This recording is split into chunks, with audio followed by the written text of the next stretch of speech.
नमस्कार दोस्तों।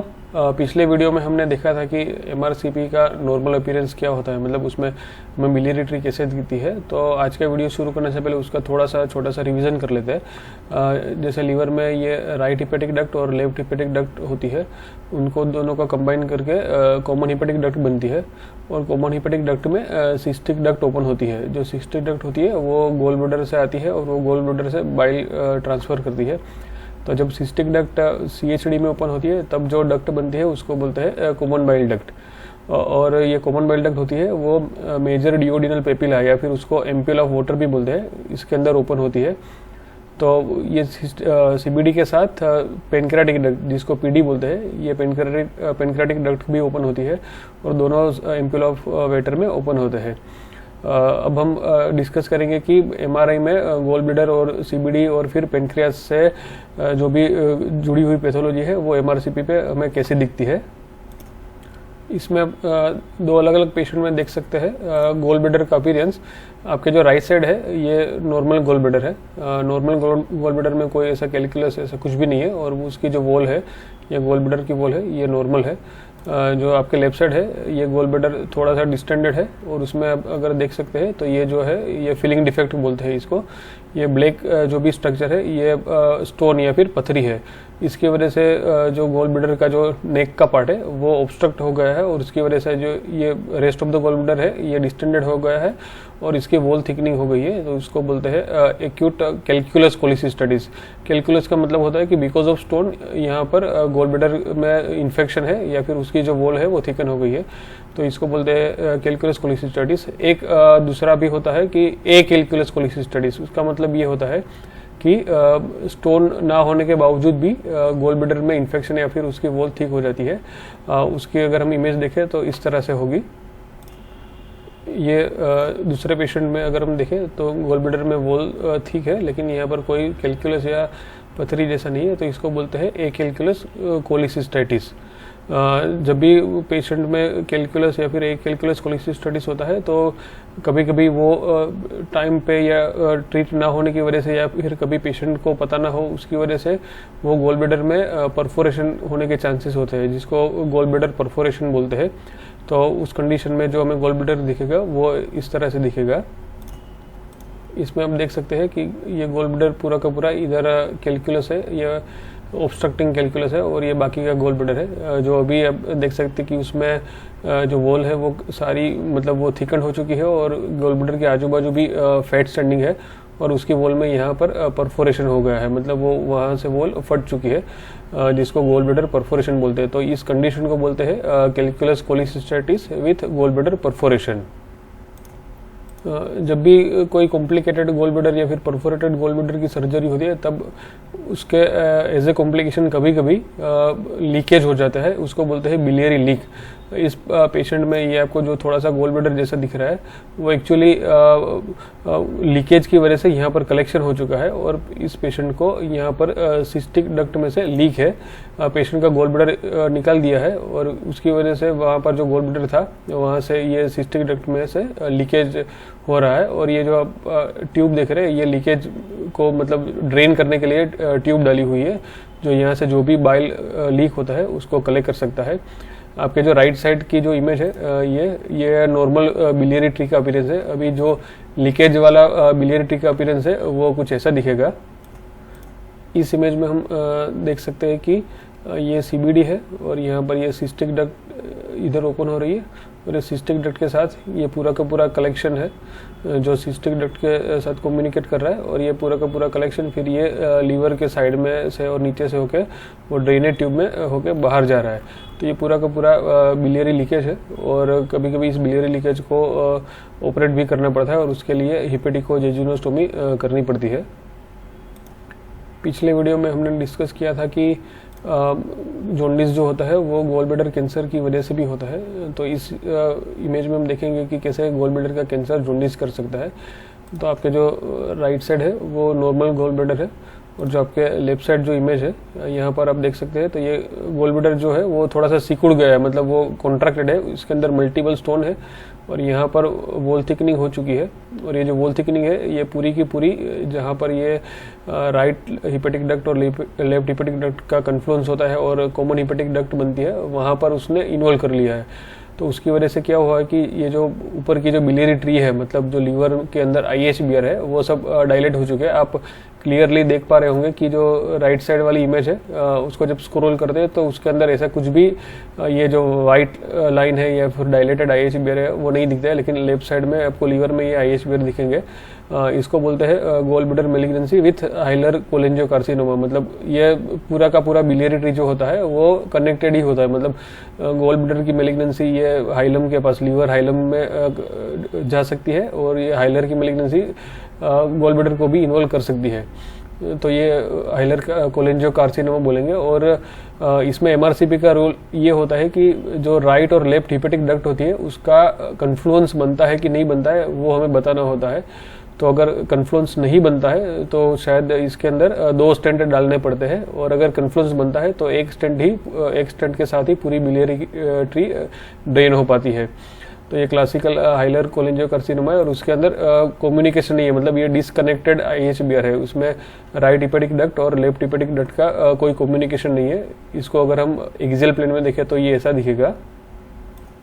ये दोनों एक्सियल इमेजेस है। इसमें हम लेफ्ट साइड में, आपके राइट साइड में देखें तो ये लेफ्ट हिपेटिक डक्ट है जो लेफ्ट लोब में से आती है, और ये राइट हिपेटिक डक्ट है जो राइट लोब में से आती है, और इसका कन्फ्लुएंस बनता है जिसको हिपेटिक कन्फ्लुएंस बोलते हैं, हिपेटिक डक्ट कन्फ्लुएंस, और फिर ये कॉमन हिपेटिक डक्ट बनाती है। लेकिन आपकी लेफ्ट साइड में अगर देखें तो ये राइट हिपेटिक डक्ट है और ये लेफ्ट हिपेटिक डक्ट है जिसके बीच में कोई कम्युनिकेशन नहीं, मतलब कन्फ्लुएंस नहीं बनता है। तो इसको बोलते हैं डिसकनेक्टेड IHBR सिस्टम। अभी इस इमेज में देखें तो ये हमने पहले के वीडियो में भी देख चुके हैं कि यहाँ पर लोअर एंड ऑफ CBD में कैलकुलस है और वो कैलकुलस वहाँ पर फंस चुका है, मतलब वहाँ पर ऑब्स्ट्रक्ट कर रहा है बिलियरी सिस्टम को, और उसकी वजह से ये ऊपर की जो भी बिलियरी सिस्टम है वो डायलेट हो चुकी है। और राइट साइड में आप नॉर्मल बिलियरी ट्री देख सकते हैं। तो ये क्लासिकल लोअर CBD कैलकुलस है जो उसको बिलियरी ट्री को ऑब्स्ट्रक्ट कर रहा है। इस पेशेंट में अगर हम देखें तो यहाँ पर कोई कैलकुलस नहीं है, लेकिन यहाँ पर वॉल थिकनिंग है जिसकी वजह से बिलियरी ट्री डायलेटेड है। तो ये लोअर CBD मैलिग्नेंसी है, मतलब पेशेंट को कैंसर है, और ये इसके बाद बायोप्सी करके इसमें प्रूव भी हो चुका था। तो इस तरह से जो जॉन्डिस के जो कोजेज है ये हमने डिस्कस किया कि हाइलर मैलिग्नेंसी होती है, या फिर CBD के अंदर कोई कैलकुलस ऑब्स्ट्रक्ट कर रहा है, या फिर लोअर एंड ऑफ CBD में मैलिग्नेंसी होती है। तो ये सब जॉन्डिस के वेरियस कोजेज है। अब हम देखेंगे कि बच्चों में, फिर पीडियाट्रिक पेशेंट में ये जो सिस्टम है, मतलब बिलियरी ट्री है, वो डायलेट होने के बावजूद भी जॉन्डिस नहीं होता है। तो उस कंडीशन को बोलते हैं कोलिडोकल सिस्ट। तो अभी हम कोलिडोकल सिस्ट का एक एग्जांपल देखेंगे। ये पेशेंट कोलिडोकल सिस्ट डायग्नोस हुआ था। इस पेशेंट में आप देख सकते हैं कि ये जो CBD है, CHD है, राइट और लेफ्ट हिपेटिक डक्ट डायलेटेड है, और पेशेंट को जॉन्डिस की वैसे कोई कंप्लेंट नहीं थी। ये 4 साल का लड़का था, उसके अंदर सोनोग्राफी में ये पिकअप किया गया था कि उसकी जो CBD है वो डायलेटेड है, उसकी वजह से पेशेंट को MRCP के लिए भेजा गया था। और ये एक कंजेनिटल कंडीशन है कोलिडोकल सिस्ट, और उसमें बिलियरी ट्री जो होती है वो जन्म से ही ऐसे डिस्टेंडेड होती है, और उसमें पेशेंट को कोई जॉन्डिस का इश्यू नहीं होता। ये इंसिडेंटली डिटेक्ट होता है, और पेशेंट को अगर कभी एब्डोमिनल पेन की वजह से सोनोग्राफी करवाने जाए तो उसमें पता चलता है कि CBD डायलेटेड है, लेकिन उनका बिलियरी भी नॉर्मल होता है जो जॉन्डिस की कंडीशन में बढ़ जाता है। जब भी इस पेशेंट को, ऐसे पेशेंट को लंबे टाइम से जो कोलिडोकल सिस्ट का होता है इश्यू, तो ये बिलियरी जो भी ट्री होता है वो डिस्टेंड होता है, उसकी वजह से बाइल का स्टेसिस होता है, मतलब जो बाइल होता है वो वहाँ पर पड़ा रहता है, तो उसकी वजह से ये कैलकुलाई जैसे बन जाता है। ये अगर आपको आप देख सकते हैं कि ये फीलिंग डिफेक्ट है, ये कैलकुलस ही है, तो बाइल स्टेसिस की वजह से वहाँ पर वो एक सेकेंडरी कैलकुलाई बन जाता है। और कभी कभी ये सेकेंडरी कैलकुलाई बनने के बाद पेशेंट को जॉन्डिस डेवलप हो सकता है, लेकिन बिकॉज ऑफ कोलिडोकल सिस्ट पेशेंट को जॉन्डिस नहीं होता है। और ये जो कोलिडोकल सिस्ट होता है उसमें अगर अप्रिशिएट हो तो उसमें ये पेनक्रेटिक डक्ट है। तो ये पेनक्रेटिक डक्ट और ये जो सीबीडी होती है उनका अर्ली यूनियन हो जाता है, मतलब वो एम्प्यूला ऑफ वेटर के पास यूनिट ना होके वो थोड़े से अर्ली यूनिट हो जाता है, जिसको बोलते हैं एब्नॉर्मल पेनक्रेटोबिलियरी जंक्शन। हमने इसमें देखा है कि ये जो पेनक्रेटिक डक्ट होती है ये यहाँ पर नीचे आती है और ये सीबीडी के साथ ओपन होती है एम्प्यूला ऑफ वेटर पे। ये एम्प्यूला ऑफ वेटर है, लेकिन कुछ कंडीशन में या फिर कुछ पेशेंट में ये जो पेनक्रेटिक डक्ट होती है वो यहाँ से होकर सीधी इधर ओपन होती है। यहाँ पर होता है माइनर डिओडिनल पेपिला। तो अगर वो यहाँ पर ओपन होती है तो इसको बोलते हैं पेनक्रेटिक डिवीजम। अब हम देखेंगे पेनक्रेटिक डिवीजम में पेनक्रेटिक डक्ट कैसे दिखती है। आपके सामने जो ये दो इमेज है, आपकी जो राइट साइड वाली इमेज है वो नॉर्मल बिलियरी ट्री है। इसमें आप देख सकते हैं कि ये जो पेनक्रेटिक डक्ट है ये नीचे ही ओपन होती है सीबीडी के साथ, लेकिन इसमें अगर हम देखें तो ये पेनक्रेटिक डक्ट है ये सीबीडी को क्रॉस करके इधर ओपन होती है। तो इधर होता है माइनर डिओडिनल पेपिला। तो इस कंडीशन को बोलते हैं पेनक्रेटिक डिवीजम। पेनक्रेटिक डिवीजम की वजह से पेशेंट को पेनक्रेटाइटिस हो सकता है, मतलब पेनक्रेटाइटिस होता है और वो कभी कभी क्रोनिक पेनक्रेटाइटिस में भी कन्वर्ट हो सकता है। पेनक्रेटाइटिस की वजह से पेशेंट को सीवियर एब्डोमिनल पेन, मतलब ऊपर के भाग में बीच में पेन होता है और पेशेंट को वोमिटिंग होती है, और जो पेन होता है वो बेक में, मतलब जो हमारी रीढ़ की हड्डी होती है वहाँ पर भी वो रेडिएट कर सकता है, मतलब पेशेंट बेक पेन की भी कंप्लेन कर सकता है। तो पेनक्रेटाइटिस के केस में अगर एमआरसीपी के लिए कोई भी पेशेंट आता है तो उसमें पेनक्रेटिक डिवीजम है या नहीं है वो हमें रूल आउट करना होता है और सामने वाले जो भी डॉक्टर हैं उनको बताना होता है, क्योंकि अगर पेनक्रेटिक डिवीजम है तो उसकी ट्रीटमेंट अलग से होगी। इसमें अगर आप देखें तो यहाँ पर भी ये राइट हिपेटिक डक्ट और लेफ्ट हिपेटिक डक्ट है और ये ड्रेनेज ट्यूब है। इस पेशेंट को भी एक्चुअली गॉल ब्लैडर निकालने के बाद बिलियरी लीक हो गया था और फिर स्ट्रिक्चर हो गया था। तो ये जो भी स्ट्रिक्चर होने की वजह से, स्ट्रिक्चर मतलब वहाँ पर वो जो बाइल डक्ट का जो भी ओपनिंग होती है वो नैरो हो जाती है और उसकी वजह से भी ये आगे की जो डक्ट होती है वो डायलेट हो जाती है और ये जो बाइल लीकेज होता है उसको ड्रेन करने के लिए ये ड्रेनेज ट्यूब डाली हुई है। अभी जो आपके सामने लेफ्ट साइड में इमेज है उसको बोलते हैं classical double duct sign. Double duct sign मतलब ये जो सीबीडी है वो और ये जो पेनक्रेटिक डक्ट है वो दोनों डायलेट हो जाती है और उनका रीज़न ये होता है कि इधर एम्प्यूला के पास या फिर पेरी एम्प्यूलर रीजन, मतलब पेनक्रेटिक हेड में या फिर डिओडिनम में कोई ऑब्स्ट्रक्टिंग लीजन है जो दोनों डक्ट को इन्वॉल्व कर रहा है और उसकी वजह से दोनों डक्ट प्रोक्सिमली डिस्टेंट हो चुकी है। तो इस कंडीशन में इस पेशेंट को पेनक्रेटिक हेड में, मतलब जो पेनक्रियास का हेड होता है वहाँ पर मेलिग्नेंसी थी। जो मेलिग्नेंसी थी उसने सीबीडी और पेनक्रेटिक डक्ट को इन्वॉल्व कर लिया था और इसकी वजह से दोनों डक्ट डायलेट हो चुकी थी। इसमें अगर आप देख पाए तो ये गॉल ब्लैडर है जो बहुत ही डिस्टेंट हो चुके हैं, मतलब इसको ओवर डिस्टेंटेड गॉल ब्लैडर बोलते हैं, which is also associated with double duct sign. अभी जो आपके सामने जो इमेज है लेफ्ट साइड में, इसमें आप देख सकते हैं कि ये मल्टीपल फिलिंग डिफेक्ट है। जो आपको ब्लैक कलर के जो ये दिख रहा है राउंडेड एरिया, ये पेनक्रेटिक डक्ट में है। ये पेनक्रेटिक डक्ट है जो काफ़ी डिस्टेंट हो चुकी है और इसके अंदर ये मल्टीपल फिलिंग डिफेक्ट है, तो इसको बोलते हैं एमपीडी कैल्कुलाई, मतलब पेनक्रेटिक डक्ट कैल्कुलाई। और इसकी वजह से ये जो प्रोक्सिमल डक्ट है ये डिस्टेंट हो चुकी है और इवन ये जो आप पेनक्रियास देख सकते हैं उसकी एट्रोफी हो चुकी है, मतलब उसका जो पेरेंकाइमा है वो लॉस हो चुका है। तो ये क्लासिकल केस है क्रोनिक कैल्सिफिक पेनक्रेटाइटिस का, जिसके अंदर पेनक्रेटिक डक्ट के अंदर मल्टीपल कैल्कुलाई बन जाते हैं।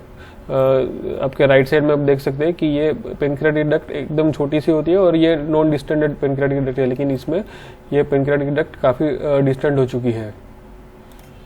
अभी जो आपके लेफ्ट साइड इमेज है ये है WOPN, मतलब वॉल्ड ऑफ पेनक्रेटिक नेक्रोसिस। जब भी पेनक्रेटाइटिस होता है और उसके अंदर नेक्रोसिस होता है तो ऐसे कलेक्शन बन जाते हैं। ये एक बड़ा सा कलेक्शन है, फिर ये एक दूसरा कलेक्शन है जिसको बोलते हैं वॉल्ड ऑफ पेनक्रेटिक नेक्रोसिस। और वो जो कलेक्शन होते हैं ये पेनक्रेटिक डक्ट के साथ कम्युनिकेट करते हैं। अगर आप बीच में ये देख पाए तो ये पेनक्रेटिक डक्ट है जो डिस्टेंट हो चुकी है और ये दोनों साइड ये जो WPN है उससे कम्युनिकेट करती है। इसको हम अगर 3D में देखें तो ये आगे का जो कलेक्शन है इससे ये कम्युनिकेट करती है और ये जो डक्ट है इसमें ये जो बड़ा सा कलेक्शन है इसके साथ भी कम्युनिकेट करती है। तो जब भी ऐसा कोई पेनक्रेटिक कलेक्शन हो तो उसको हमें देखना होता है कि वो पेनक्रेटिक डक्ट के साथ कम्युनिकेशन कर रहा है या नहीं कर रहा है। इसमें हम देखते हैं कि ये दूसरे पेशेंट में ये पूरा का पूरा कलेक्शन है, पेनक्रेटिक और पेरीपेनक्रेटिक कलेक्शन है। इसमें अगर हम ऊपर देखें तो ये जो कलेक्शन है ये यहाँ से होके ऊपर की तरफ जा रहा है, और ऊपर जाने के बाद वो लेफ्ट साइड की प्लूरल कैविटी को, मतलब लेफ्ट साइड का जो चेस्ट का पार्ट है उसको कम्युनिकेट कर रहा है। और ये लेफ्ट साइड में आपको फ्लूइड दिख रहा होगा, ये राइट साइड का चेस्ट का पार्ट है, उसमें कोई फ्लूइड नहीं है और ये एयर है। और ये जो लेफ्ट साइड चेस्ट का पार्ट है इसके अंदर ये फ्लूइड है, इसको बोलते हैं पेनक्रेटिको प्लूरल फिस्टुला। मतलब ये जो WPN है या फिर पेनक्रेटिक कलेक्शन है, उसका जो भी कंटेंट है या फिर उसका जो फ्लूइड है वो ऊपर जाके लेफ्ट साइड की थोरेसिक कैविटी या फिर लेफ्ट साइड की प्लूरल कैविटी या फिर लेफ्ट साइड का जो भी चेस्ट का पार्ट है उसके साथ कम्युनिकेट कर रहा है। इसको भी MRCP में हम देख सकते हैं, और इसको भी हमें मेंशन करना होता है कि ये पेनक्रेटिको प्लूरल फिस्टुला है कि नहीं है, तो उसके मुताबिक उनकी ट्रीटमेंट हो सके। मैं आशा रखता हूँ कि आज जो भी डिफरेंट वैरायटी के केसेस और पैथोलॉजी मैंने दिखाया वो आपके लिए इंफॉर्मेटिव और हेल्पफुल रहे होंगे। धन्यवाद।